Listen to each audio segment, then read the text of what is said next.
तो दोस्तों अभी तक हम लोगों ने मलेरिया की ट्रीटमेंट अच्छी तरह से देखी है। अभी हम लोग पेशेंट को मलेरिया ना हो इसलिए प्रोफिलैक्सिस मेजर्स में हम लोगों को क्या क्या मेजर करना है, क्या क्या वहाँ पे जरा सा प्रोटोकॉल्स वगैरह फॉलो करने हैं, ये सब चीज़ें भी हम लोगों को देखना बहुत ही ज़्यादा जरूरी रहता है फ्रेंड्स यहाँ पे। ठीक है, सो फ्रेंड्स यहाँ पे अभी हम लोग देख लेते हैं कि प्रोफिलैक्सिस के तौर पर मलेरिया में क्या क्या जरा सा हम लोगों को देखना रहता है। ठीक है, जैसे कि हम लोगों को पता है कि बारिश गिरने के बाद पोस्ट मानसून की सीजन के बाद ये मलेरिया डेंगू के वगैरह बहुत ज़्यादा जो मलेरिया डेंगू के बहुत सारे पेशेंट्स हमारे पास आते हैं फ्रेंड्स यहाँ पे। ठीक है, इसलिए जो सबसे जो मेन कॉज रहता है इसका जो मस्किटोज की ब्रीडिंग वगैरह और मस्किटोज की ब्रीडिंग वगैरह हम लोगों को स्टॉप करना रहता है फ्रेंड्स यहाँ पे। ठीक है, इसलिए हम लोगों को जरा सा मस्किटोज की ब्रीडिंग वगैरह स्टॉप करनी है तो क्या क्या मेजर करने चाहिए इस पर जरा सा हम लोग फोकस करते हैं। ठीक है फ्रेंड्स, जब भी हमारे पास जो बारिश गिरने से पहले, ठीक है, सबसे जो मेजर क्या करना चाहिए कि बारिश गिरने से पहले हमारे घर के सामने जो कुछ भी कूड़ा कचरा है, जो कुछ भी डिस्कार्डेड मटेरियल्स है जैसे कि टायर्स, ट्यूब्स वगैरह, जो टैंक वगैरह है, वो सब चीज़ें अच्छी तरह से हम लोगों को डिस्कार्ड करना है फ्रेंड्स यहाँ पे। ठीक है, अच्छी तरह से डिस्कार्ड करके जो कुछ भी हम लोगों जो पानी वगैरह हम लोग बर्तन वगैरह जो है पानी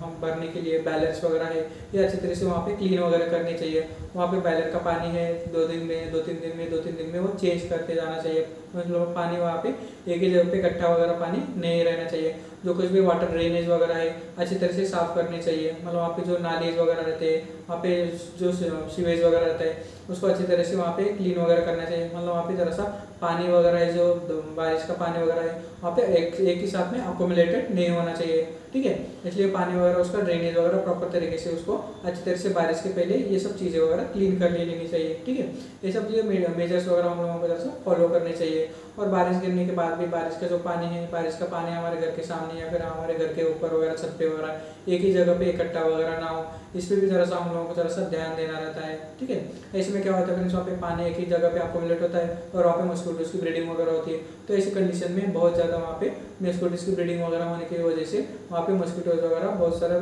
जो एरियाज को कंटामिनेटेड हो सकता है फ्रेंड्स यहाँ पे। ठीक है, इसलिए ज़रा सा हम लोगों को जरा सा डिस्कार्ड जो है हमारे घर के सामने वगैरह जो कुछ भी जो हाउस होल्ड जो कचरा वगैरह है, कूड़ा कचरा वगैरह, उसके साथ साथ पेशेंट जो आसपास हमारे घर के सामने जो कुछ भी डिस्कार्डेड मटेरियल है उसको अच्छे तरह से हम लोगों को डिस्पोज करना रहता है। मतलब वहाँ पे हम लोगों को प्रॉपर तरीके से हाइजीन वगैरह मेंटेन करनी रहती है। ठीक है, इसलिए फ्रेंड्स यहाँ पे हमारा जो गवर्नमेंट भी कैसा है, स्वच्छ भारत अभियान वगैरह हम लोग अच्छी तरह से फॉलो करने चाहिए उसको भी। ठीक है, इसलिए गवर्नमेंट को भी हम लोगों को जरा ऐसे हेल्प करना चाहिए स्वच्छ भारत अभियान से। इसमें अपनी हेल्थ अच्छी तरह से होती है फ्रेंड्स वहाँ पे। ठीक है, इसलिए जितना हो सके उतना अच्छी तरह से हाइजीन मेंटेन करना चाहिए सबको। इसलिए सबने अच्छी तरह से हाइजीन वगैरह मेंटेन की, अच्छी तरह से डिस्कार्डेड मटेरियल वगैरह हम लोगों ने अच्छी तरह से डिस्कार्ड वगैरह किए।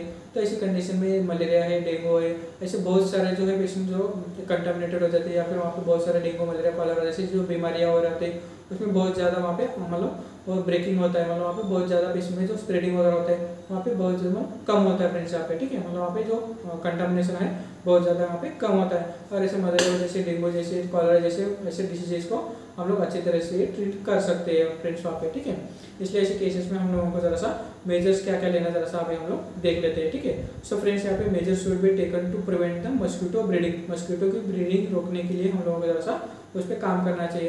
That is proper sewage drainage. जैसे कि हम लोगों ने देखा कि प्रॉपर जिसको सीवेज ड्रेनेज करना चाहिए। मतलब वहाँ पे बारिश का जो पानी वगैरह है तो अच्छी तरह से वो निकल जाता है फ्रेंड्स यहाँ पे। ठीक है, proper sewage drainage and preventing staging of water, preventing stagnation of water. मतलब वहाँ पे पानी एक जगह पे रुकना नहीं चाहिए, ये हम लोगों को जरा सा ध्यान देना चाहिए। क्योंकि पानी एक ही जगह पे रुकता है तो उसमें मस्किटोज की ब्रीडिंग वगैरह होने लगती है और मलेरिया जैसे, डेंगू जैसे, मलेरिया जैसे, डेंगू जैसे बीमारियाँ वगैरह पेशेंट में फैल जाती है फ्रेंड्स यहाँ पे। ठीक है, इसलिए हम लोगों को जरा सा प्रॉपर सीवेज ड्रेनेज की तरफ ध्यान देना है। That is to end preventing the stagnation of water. Stagnation of water वगैरह हम लोगों को जरा सा प्रिवेंट करना है।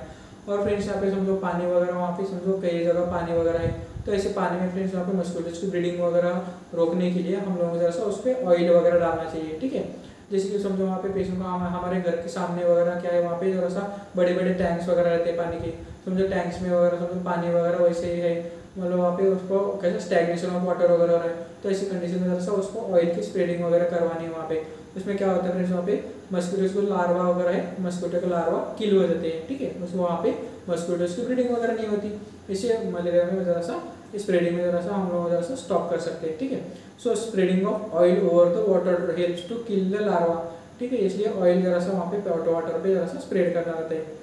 बाद में protective measures should be taken by the persons and staying in endemic areas. समझो वहाँ पे पेशेंट एंडेमिक एरियाज में इंटर वगैरह कर रहा है तो वहाँ पे जरा सा प्रोटेक्टिव मेजर्स है, जो कुछ भी है वहाँ पे इंक्लूडिंग मस्कीटो बेड है, ठीक है, mosquito under sleeping under mosquito net है, जो हम लोग मच्छरदानी वगैरह कहते हैं, तो मच्छरदानी से वगैरह मच्छर जरा सा उसको प्रोटेक्शन वगैरह लेना चाहिए। यहाँ पे जरा सा एंटी मस्कीटो रिपेलिंग जो जेल वगैरह आते हैं या फिर वहाँ पे क्रीम वगैरह है, इसके साथ साथ जो मच्छर की जो लिक्विड्स वगैरह है, ठीक है, ये सब मॉर्टिन हो गया, गुड नाइट हो गया, ये सब चीज़ें हम लोग जरा सा वहाँ पे यूज़ करना चाहिए। ऐसे बहुत ज़्यादा जहाँ पे मच्छर वगैरह है, ठीक है, इसलिए जरा सा ये चीज़ें भी जो प्रिवेंटिव मेजर्स हम लोगों को जरा सा फॉलो करना रहता है। This includes sleeping under mosquito net and wearing the protective clothing. ये सब चीज़ें जरा सा हम लोगों को जरा सा ये सब चीज़ें भी जरा सा ध्यान में रखना चाहिए फ्रेंड्स यहाँ पे, ठीक है। और जरा सा यहाँ पे जरा सा हम लोग जरा सा और जरा सा डिटेल में देख लेते हैं कि समझो ट्रैवलर्स वगैरह जो है जो कुछ एंडेमिक एरियाज में जा रहे हैं, मतलब फॉर एग्जांपल समझो कुछ हम लोग कई बार ऐसे एंडेमिक एरियाज में जाते हैं कि वहाँ पे मस्कीटोज की ब्रीडिंग वगैरह बहुत ज़्यादा है या फिर मलेरियल केसेस वगैरह वहाँ पे बहुत ज़्यादा है, ऐसे मलेरिया वैसे फीमेल अनोफिलस मस्कीटोज वगैरह बहुत ज़्यादा वहाँ पे समझो पाए जाते हैं। और ऐसे एरिया में समझो हम लोग प्रोफाइल जो ट्रैवल वगैरह करते हैं तो ऐसी कंडीशन में हम लोग जरा सा प्रोफाइलेक्सिस की तरफ से हम लोग जरा सा एंटी मलेरिया ट्रीटमेंट वगैरह हम लोग जरा सा एंटी मलेरियल मेडिसिन जो कुछ भी हम लोग जरा सा वहाँ पे स्टार्ट करना चाहिए, जैसे कि वहाँ पे जरा सा क्लोरोक्विनिन है, मेफ्लोक्विनिन है, ये सब मेडिसिन हम लोग जरा सा प्रोफाइलेक्सिस के तौर पर हम लोगों को यूज़ करना चाहिए, ठीक है। इसलिए travellers to the endemic areas must be take prophylaxis, मतलब जो वहाँ पे एरियाज में ट्रैवल वगैरह करते हैं तो ऐसे एरियाज में जरा हम लोगों को प्रोफाइलेक्सिस के तौर पर एंटी मलेरिया मेडिसिन वगैरह लेने चाहिए। इसमें कौन से आते जरा सा देख लेते हैं, ठीक है। समझो वहाँ पे हम लोग एरियाज विथ क्लोरोक्विनिन ससेप्टिबल फैल्सिफरम, मतलब वहाँ पे जो मलेरिया के केसेस वगैरह है, मलेरिया के केसेस में समझो वहाँ पे क्लोरोक्विनिन ससेप्टिबल है, मतलब वहाँ पे एरिया में जो मीडिया जो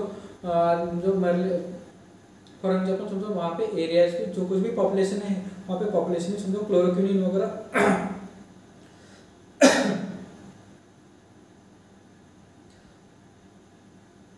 समझो ट्रैवलर वगैरह जो है ट्रैवलर कैसे एरिया में कौन से एंडेमिक एरियाज में जा रहे हैं वगैरह से देखना चाहिए। समझो वहाँ पे एंडेमिक एरियाज में वहाँ पे पॉपुलेशन में क्लोरोक्विनिन वगैरह अच्छी तरह से वर्क करता है तो ऐसी कंडीशन में हम लोग क्लोरोक्विनिन ससेप्टिबल जो है फैल्सिफरम की तरफ से हम लोग ट्रीटमेंट हम लोग दे सकते हैं, मतलब वहाँ पे क्लोरोक्विनिन वगैरह हम लोग पेशेंट को दे सकते हैं, ठीक है।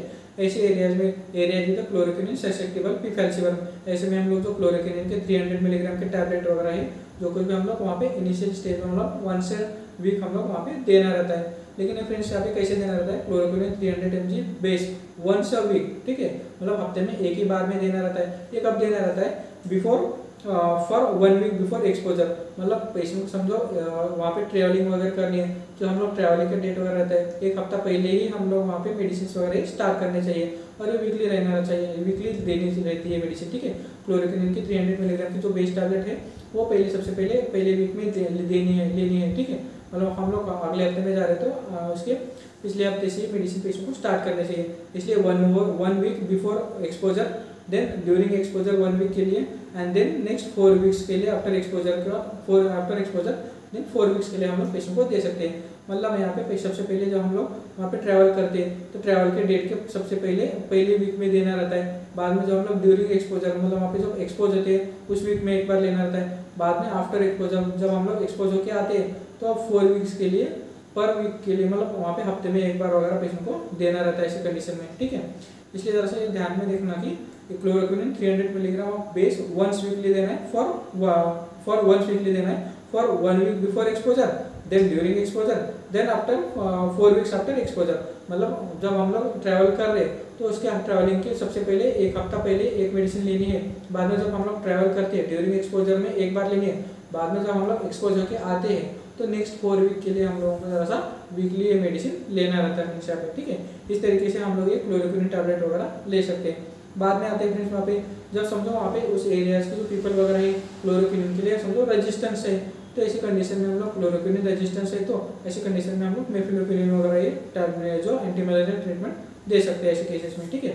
सो फ्रेंड्स यहाँ पे एरियाज विद क्लोरोक्विनिन ससेप्टिबल विद फैल्सिफरम, वहाँ पे पर्टिकुलर एरिया में क्लोरोक्विनिन का रेजिस्टेंस है तो ऐसी कंडीशन में हम लोग ये मेफ्लोक्विनिन जो है मेफ्लोक्विनिन 250 mg ऑफ बेस, ठीक है, 250 mg मेफ्लोक्विनिन हम लोग यूज कर सकते हैं, ठीक है। मेफ्लोक्विनिन 250 mg बेस 1 वीक, ये भी ऐसे उसका डोज भी वैसा ही है 1 वीकली देना रहता है। इसको भी हम लोग बिफोर ट्रैवलिंग 1 वीक के लिए देना है, देन ड्यूरिंग एक्सपोजर 1 वीक के लिए and then after exposure patient को कम से कम 4 हफ्ते दिन में हफ्ते में एक बार वैसे पेशेंट को देना रहता है फ्रेंड्स यहाँ पे, ठीक है। सो फ्रेंड्स यहाँ पे mefloquine 250 mg of a base once weekly for 1 week before exposure, then during exposure and then after exposure patient को 4 वीक के लिए मेडिसिन वगैरह पेशेंट को देना रहता है ऐसे केसेस में फ्रेंड्स यहाँ पे, ठीक है। इसलिए जरा सा ये ट्रीटमेंट मेजर वगैरह है, ये सब चीज़ें भी हम लोगों को जरा सा पता रहना जरूरी है, क्योंकि कई बार हम लोग ये हमको पता रहता है कि वहाँ पे मलेरिया के पेशेंट्स वगैरह बहुत ज़्यादा है, तो ऐसी कंडीशन में हम लोग जरा प्रोफिलैक्सिस की तरफ से अच्छी तरह से ट्रीटमेंट वगैरह हम लोगों को लेनी चाहिए, ठीक है। तो फ्रेंड्स यहाँ पे हम लोगों ने अच्छी तरह से मलेरिया के बारे में डिटेल में अभी तक हम लोगों ने देखा है, ठीक है। इसलिए सबसे पहले हम लोगों ने मलेरिया की डेफिनेशन देखी, वहाँ पे उसके साइकिल दिखा, वहाँ पे mode of transmission, incubation period क्या है, उसके बाद में उसके क्लिनिकल फीचर्स क्या है, उसके बाद में इन्वेस्टिगेशन क्राइटेरिया क्या क्या करना है, डिफरेंशियल डायग्नोसिस क्या क्या है, उसके बाद में हम लोग प्रॉपर ट्रीटमेंट वगैरह क्या क्या देना रहता है, वहाँ पे मोनोथेरेपी क्या है, सिंगल थेरेपी क्या है, और उसके बाद में फ्रेंड्स वहाँ पे जो कॉम्बिनेशन थेरेपी है उसमें बाद में प्रोफिलैक्सिस वगैरह क्या क्या करना है, इस सब चीज़ें पे हम लोगों ने अच्छी तरह से डिटेल में देखा है। इसलिए फ्रेंड्स मलेरिया की ट्रीटमेंट अच्छी तरह से हम लोगों को देनी है और पेशेंट में अच्छी तरह से फॉलो भी करना है कि अच्छी तरह से ट्रीटमेंट प्रोटोकॉल वगैरह देके पेशेंट को ट्रीट भी करना रहता है फ्रेंड्स वहाँ पे, ठीक है। इसलिए मलेरिया अच्छी तरह से पढ़ लेना और हम पेशेंट को अप्लाई भी करना चाहिए हम लोगों को, ठीक है। Thank you.